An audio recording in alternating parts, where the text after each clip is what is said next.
Welcome to Payroll Setup lesson number 16 on setting up direct deposit. I'm on the main Payroll Center screen and I've got the Banks tab open because I wanted to just go over the banks again.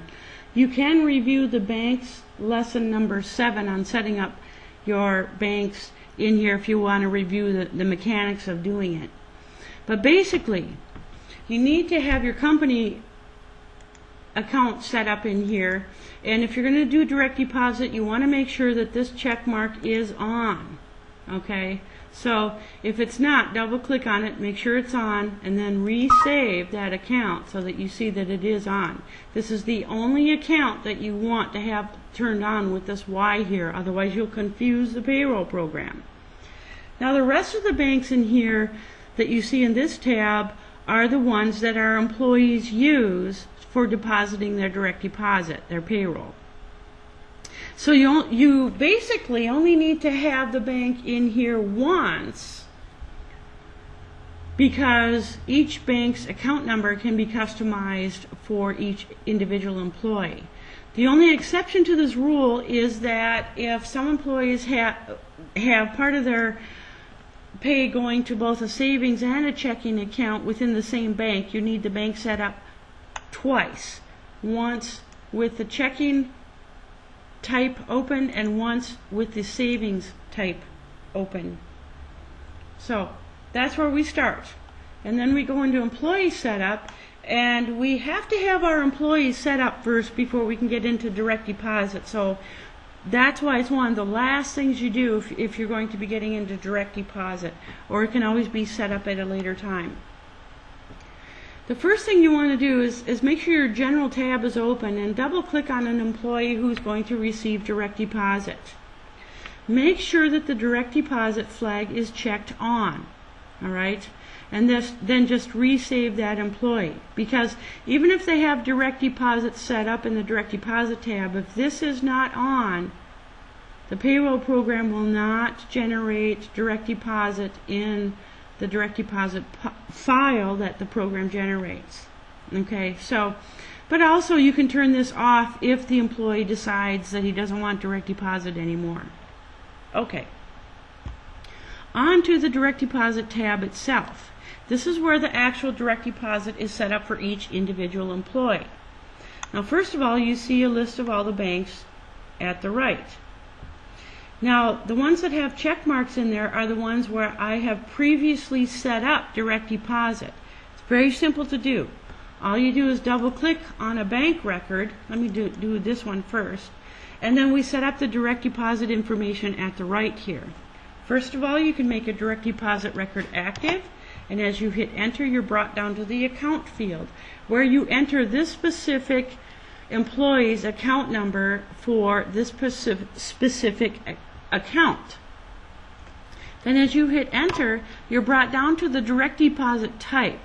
Now this is very important because you might have a very simple direct deposit setup, you might have a more complex situation. So I'm going to talk about a few different ways that you can set up direct deposit.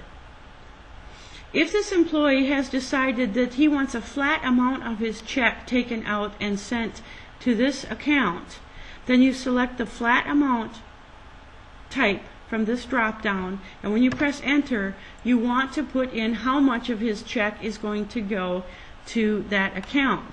In this case, $50. And then the calculation order is very important, especially if this employee has direct deposit going to many different accounts. Okay, so the calculation order basically tells the program in which order to calculate their direct deposit. So I'm going to leave this at 1 because I want this calculated first, and then when the save button is highlighted, I'm just going to press enter. Then you will see that record over here being checked as a visual indicator to you that it is set up.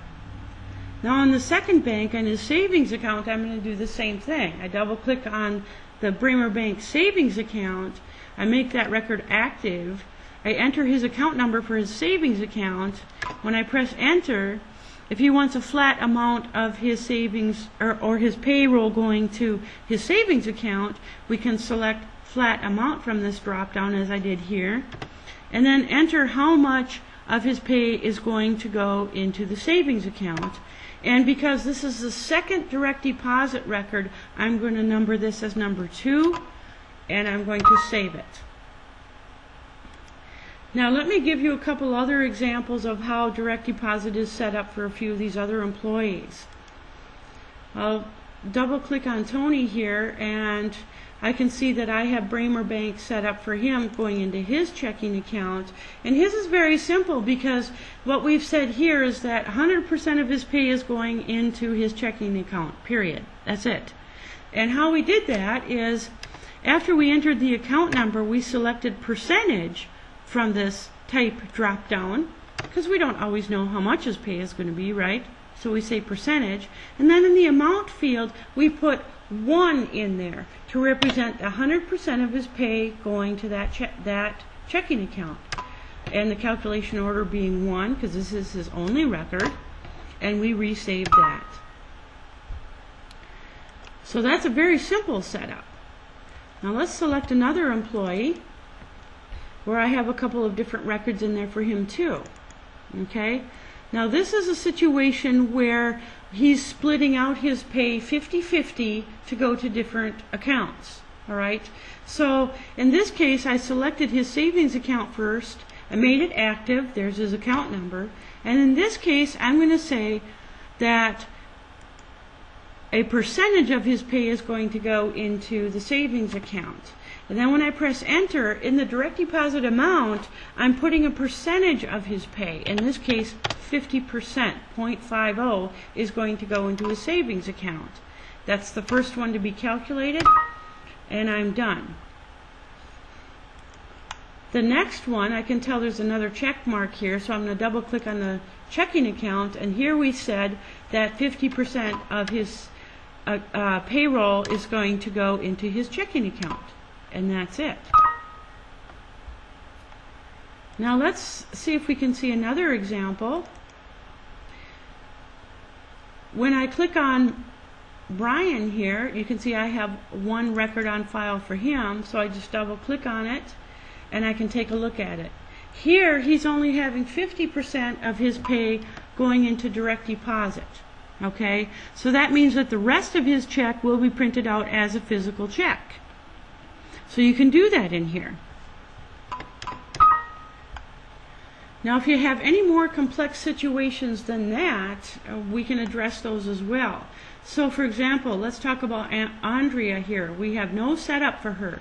So let's say that she's going to have a fixed amount going into checking, a fixed amount into savings, and then 100% of the rest of it going into another checking account.